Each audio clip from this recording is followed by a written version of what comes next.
In the dynamic realm of jazz, few figures embody the multifaceted essence of the genre like Howard Mandel.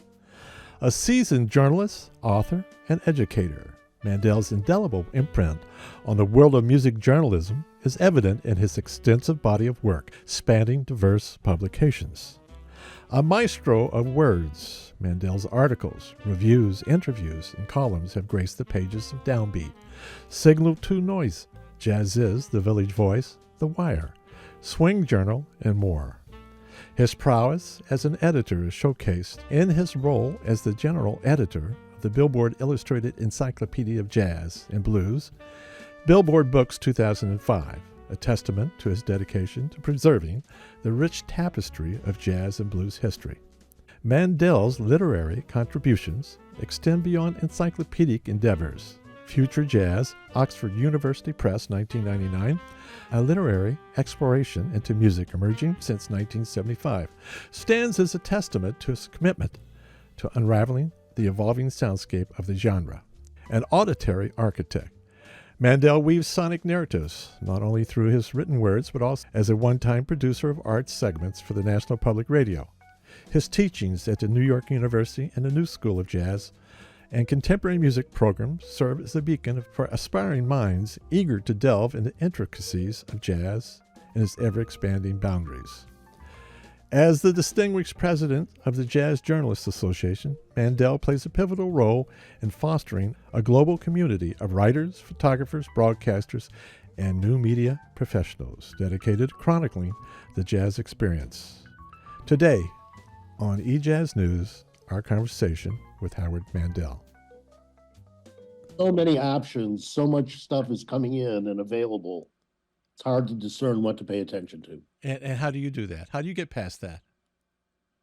I don't. I just try to take in as much as I can and, forgive myself if something doesn't interest me and I stop reading it or listening to it, Yeah. It's quite difficult with music pouring in, often from musicians I do not know at all, have never heard of before. And, I'd like to say, if you send me your CD, send me an hour to go with it, because, it really takes the time and the attention, and I can't bifurcate as much as I used to. Each album that used to come out, we would spend time, and we would there would be the great anticipation because it wasn't the volume there is now, because everybody records. It's so democratic, anybody can record. If it was Ahmad Jamal, if it was Cecil Taylor, it's a one-off, and it would come every couple of years or so. You had the liner notes, you had the visuals, you had the complete artistic package, and you want to spend time with that. Yes, it's true. And I find that most of what I'm reviewing, for instance, for Downbeat, I'm reviewing as digital downloads. And I really have to dig to find some contextual information about many of these recordings, the artists. I mean, they usually do send a promo sheet or the cover or something like that. But I don't have the thing in my hand to turn over and to, I don't know, bond with in some sort of embodied way. Have we come to the 50-year mark for you? Well, yes. My first articles in Downbeat were in 1975. Okay. I was already writing for the Chicago Daily News in 74, where I was a copy clerk, and then I was an editorial assistant, and I was doing overnight reviews for them. I'd also written in college and in high school also. I was writing reviews of things, and I was the copy editor for my weekly newspaper in high school. And I had my own newspaper that I put out when I was in 5th grade. Isn't that great? It always happens like that, When you talk to people who's been into a craft of something that they've had a mad passion for, and they stick with it, I don't care if it's radio or if it's sports or whatever, they start very young. And sometimes, we just had a guy in, Michael Hollett, who's had 2 newspapers in Toronto, Now and Next magazine. He's like 5-10 years old. He has his own newspaper out. Uh-huh. I always find that fascinating, Yeah, looking back on it, I do I am amazed. Now, were your parents I'm amazed at myself. were your parents into journalism? No, my parents they were newspaper readers, Yeah. and they were always very encouraging of whatever I wanted to do.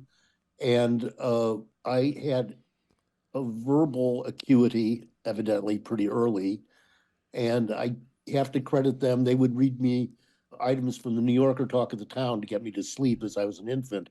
So maybe that That was it. encouraged it. But my mother taught me to type because my handwriting was so bad, and she thought that I was just in a hurry to get my thoughts out writing, and that was why I was such a scribble. That was a big step.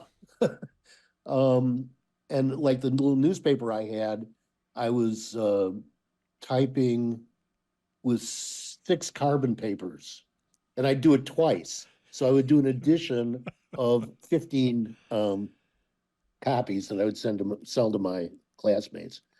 And I don't know. I had an advice column and movie reviews and some sort of, op-ed sort of thing on the cover. And I got a couple of my friends to write for it. And I was just doing it for fun. Did you study journalism? I studied writing. I was an English major at Syracuse University, and I was a writing major. And I mean, I was interested in being a fiction writer if I could.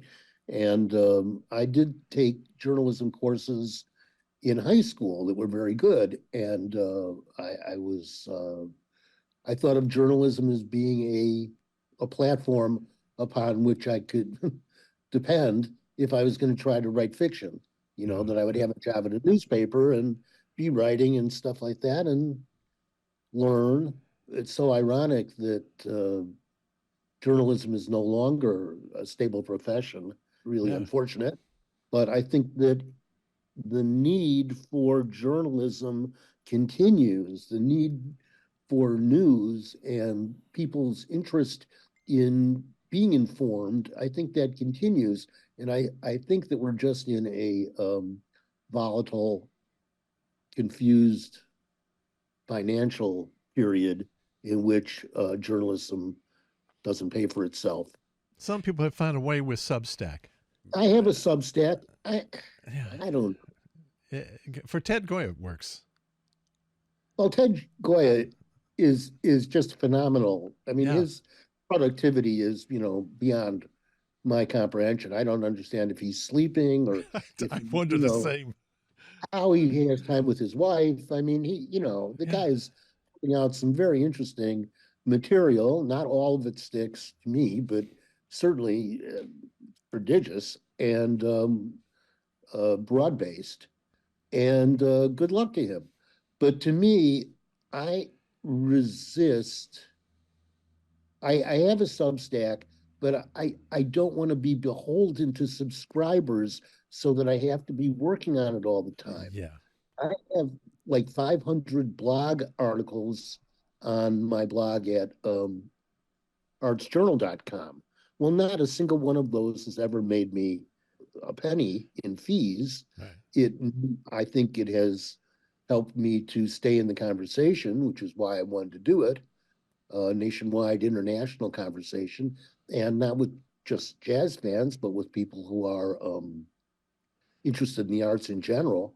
So I thought that was a good platform. And one of the things I liked about it is it had many bloggers that it was promoting every day.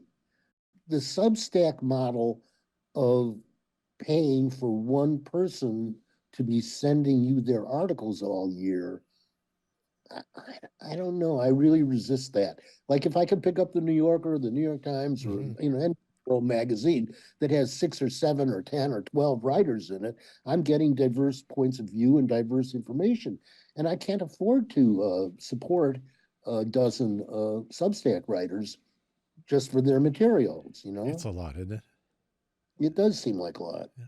I don't want to pay into that system particularly. I mean, I have a colleague, a JJA member, who wrote, "Howard, you haven't posted anything on your Substack for a month, and I need more to read." Well, I'm pleased that he's looking for my columns, but gee, I'm busy on some other stuff, and if you're going to do a Substack, you have to pay some attention to it. You just can't write anything. So I don't know. My Substack at the moment is free because I do Yeah. not want to be beholden to subscribers. What occupies your time now? What are you focused on the most? Well, I'm working on the Jazz Journalists Association materials. Always in the spring, the Yeah. Jazz Heroes, the Jazz Awards become major projects that require quite a bit of attention in different modalities. So, like I'm in correspondence with people in 30 different cities right now who are trying to organize their Jazz Hero celebrations, and I have to get their texts to prepare for us to publish online, also photos from them, set up presentation times, all of that stuff, as well as we're working on JJA Book Awards. There are 12 nominees for book awards this year. We give out 2 book awards, and we're decided to do podcasts of each of the authors individually being interviewed. So those would be about 20 minutes each. Now, Bob Yeah. Blumenthal is organizing that, but I still have to supervise the Zoom scheduling and be around for that.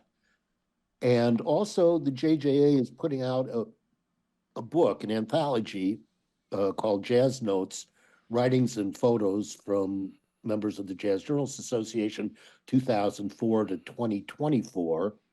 And while we have a little committee, editorial committee that's been working on that, nonetheless, I have to supervise that project, which requires me to dive pretty deeply into book contracts so that I've been parsing legalese with my publisher. And somehow I forgot to go to law school. So, it's really, that's been a project. Simultaneously, I mean, I'm writing record reviews for Downbeat. I've got a double review of James Brandon Lewis's 2 albums that's due last Monday. And I'm writing a novel, which I'm just at the climax of. So I've got to pay some attention to that. And I've been working on it for about 2 years. And it's fun, but it is another kind of challenge. And Now, is this and I'm fiction novel? fiction novel. Yeah. Nothing to do with jazz. It's an adventure story set in 1954, told from a woman's point of view. So I took myself as far away from my usual activities as possible to see if I could do this. It's a lot of fun to inhabit another place in it. When your mind just goes there, and that's where it stays. Trying to keep it. We were lucky enough to be around for really the heyday of jazz of the 60s and 70s and 80s and on up. We were very fortunate. I mean, I remember having a conversation with Gene Lees one day. He says to me, right now there are 50 iconic jazz musicians left. And he says, once they're gone, it's gone as far as we know it. There was, for me, 500 at one time. We've experienced basically most of the 500 during our time. Well, I agree, but I also think that it's a perspective of age to think that those people are not coming along now. Because I think that there are, giants who are on the stage. Yes. And they will have enormous impact on their listeners, and they will be remembered, after we're gone and listened to. I don't think that the genius of jazz has ended just because the great artists that we enjoyed have left. I worry about that a little bit, and I do find my own listening for pleasure is returning to past greats. And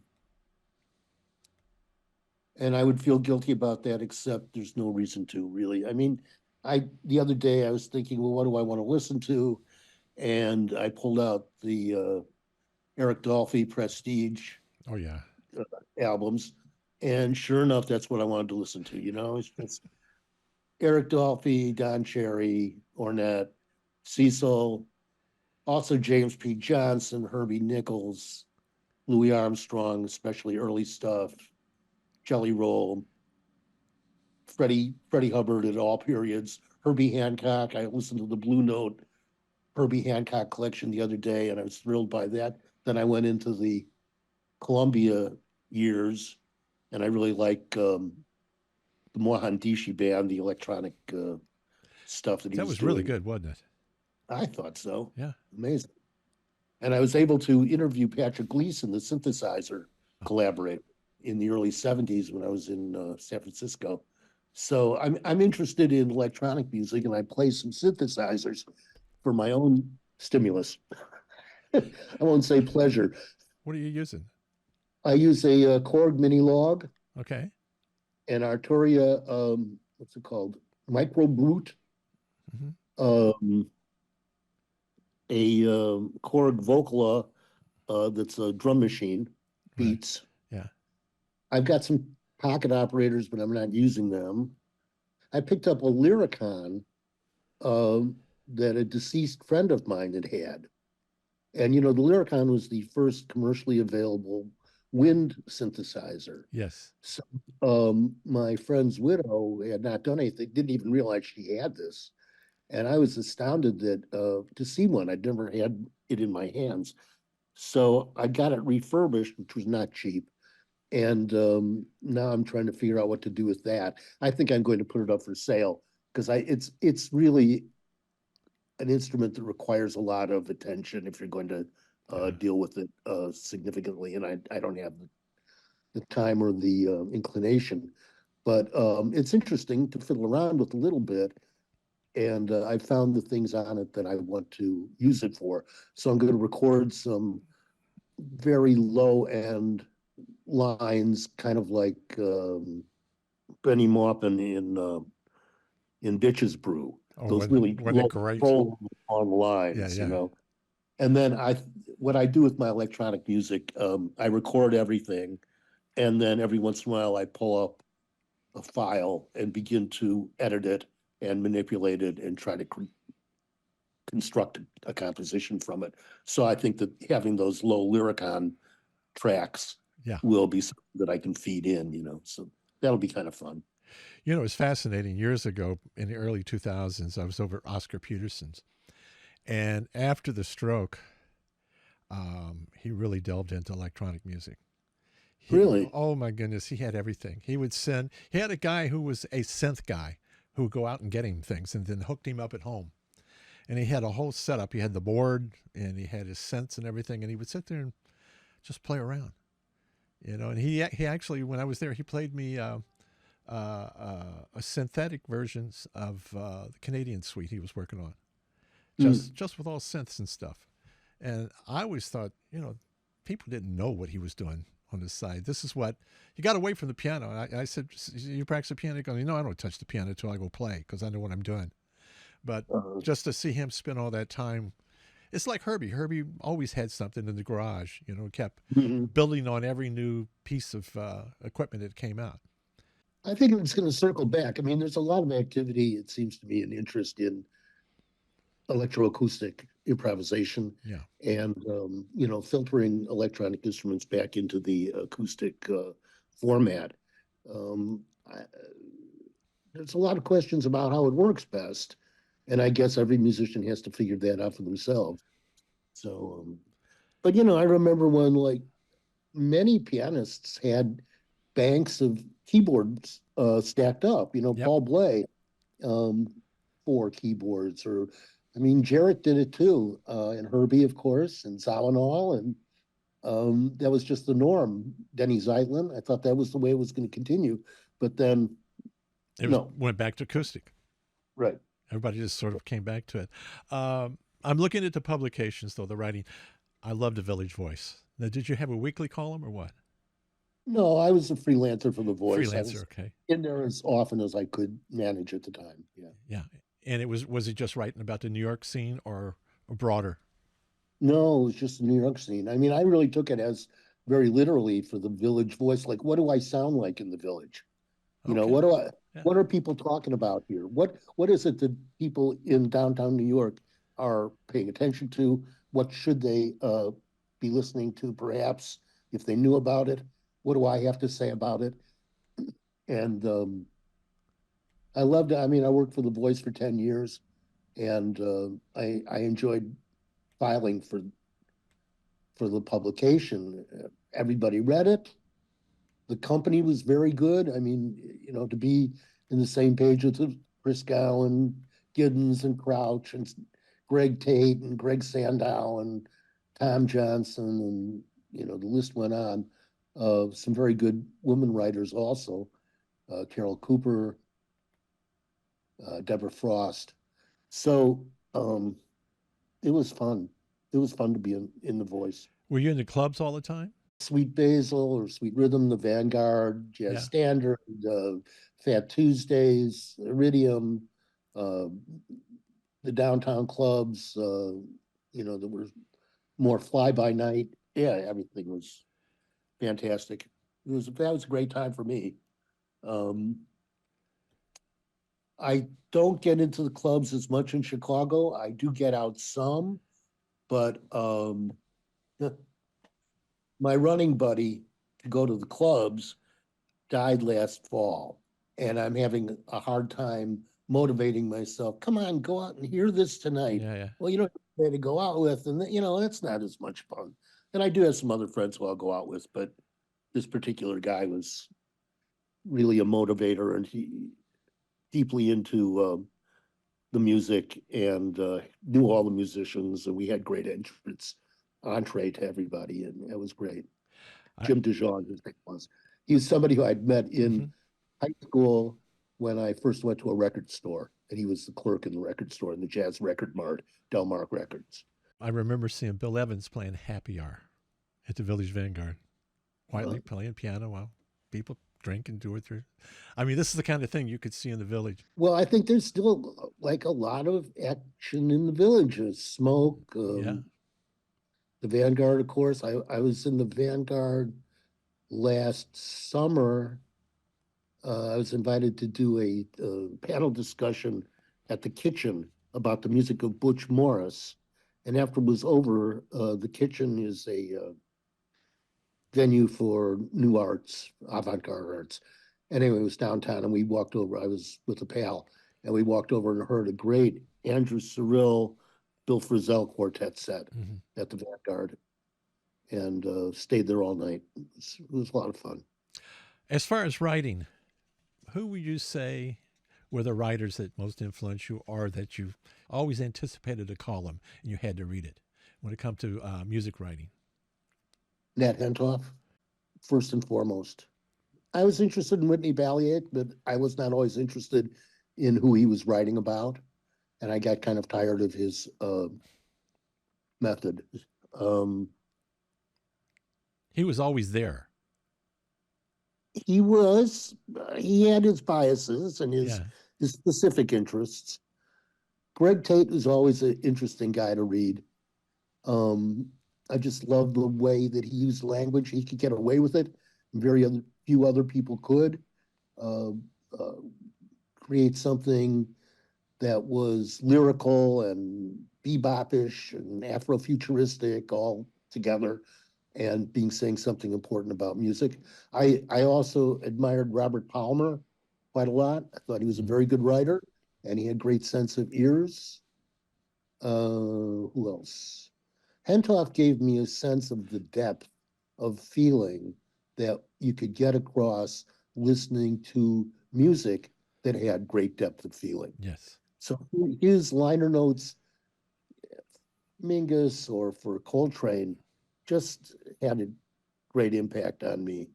And I thought that he brought out the humanity so well. I think those are the major people. I liked reading Stanley Crouch because I used to argue with his point of view. Giddens, of course, is very knowledgeable. Again, his taste is a little bit more conservative than mine, so I wasn't always fascinated by who he was writing about. And then, I mean, I read a lot of my peer group, Bill Mulkowski. I'd read Santoro and Francis Davis, just to know what people were doing. Do you still teach? No, I haven't taught since I moved to Chicago. Okay. I tried to, but I couldn't find a way to get a gig here. I interviewed at a couple of schools, and they said, "Well, you're really well qualified. We've got a couple of guys who are teaching the courses that you would teach," and they'd mentioned to me who they were, and they're friends of mine. And Yeah, they got right. here first, you know. They That's didn't it. move to New York, so no, I'm not teaching now. The Jazz Journalists Association that was founded when? Well, the JJA got together around 1986 and started having meetings in 1987, and we actually started producing a newsletter around that time. I became president in 1994 and kind of upped the game. Uh, we introduced the Jazz Awards in 1996. We formalized the newsletter, and then eventually in 2004, we incorporated. And that's why the book that we're going to put out, the anthology, Mhm. is from 2004 to 2024, from the year that we incorporated. The awards are coming up this year. We will be producing awards again, yes, something like 40 categories, excellence in music and in music journalism. Who stands out now to you? I mentioned that I'm reviewing right now James Brandon Lewis, and I'm Yeah. very impressed with the tenor playing. I think it's great. Yes. I love Nicole Mitchell's flute playing. I think Tamika Reed is a fantastic cellist. I think Myra Melford's quintet, Hmm. the Fire and Water Quintet, is just splendid. I'm really eager to hear them. They're coming to Chicago in late April. I want to hear them live. Taishan Sori, fantastic drummer. Mary Halverson and Thomas Fujiwara, great duo who work in several different contexts. I enjoy them.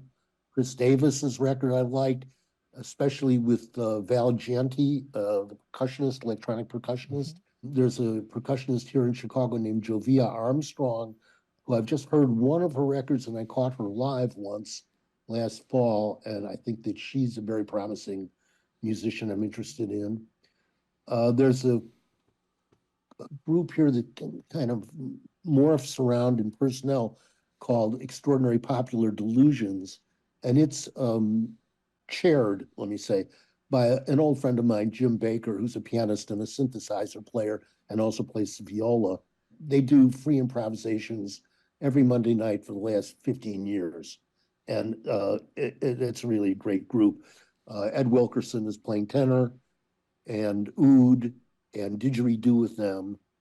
And the bassist, Brian Sandstrom, also plays guitar and cornet. And they're always switching instruments Yeah. around. Mars Williams, who uh, passed away in the fall, was also a horn player with them, and he used a lot of little instruments and played every reed instrument. And so that's remarkable. And I get there as often as I can. Who else am I listening to? I'm sure there are people I'm forgetting about. Anything else you want to add? I think people should keep reading, and I think they should keep listening and going out and trying to hear things that they haven't heard before. They might, enjoy. Yeah. There's just so much music that's coming. And although I was complaining earlier about the variety and, just being overwhelmed, a lot of the stuff that I'm getting is good. It's at least good, Yeah. if not or not fantastic. It's like there's a lot of really solid musicianship going on. And I prefer to hear things live than on record, of course, but there's lots of great records too. So I just encourage people to enjoy music and try to play some themselves. There's no reason not to pick up an instrument, no matter what your age is or your That's previous true. experience. I think it's really fulfilling to play. I play every day something, piano, flute, soprano saxophone, or the synthesizers. And I just make sure when I don't know what else to do, I'll sit down and play something for 20 minutes, a half hour. I feel refreshed and recentered. And I think it's really a good habit for writers. And I'm not a frustrated musician. I'm a frustrated writer. There's writing that I want to do that I'm not able to fulfill, not complete, not realize. That's really what my serious focus is. But still, music, playing music, listening to music, is a important adjunct to all that serious activity. The Jazz Journalists Association is a nonprofit organization of writers, broadcasters, photographers, videographers, and new media professionals involved with jazz, with international membership totaling about 250 currently. And besides the Jazz Awards and JJA Jazz Heroes, they produce The Buzz, the JJA podcast, Seeing Jazz Music, Photography Masterclasses, live on YouTube, and sustains several online platforms, including jjanews.org, jjajazzawards.org, and members site. This is Bill King for Ejazz News, and our guest today, Howard Mandel.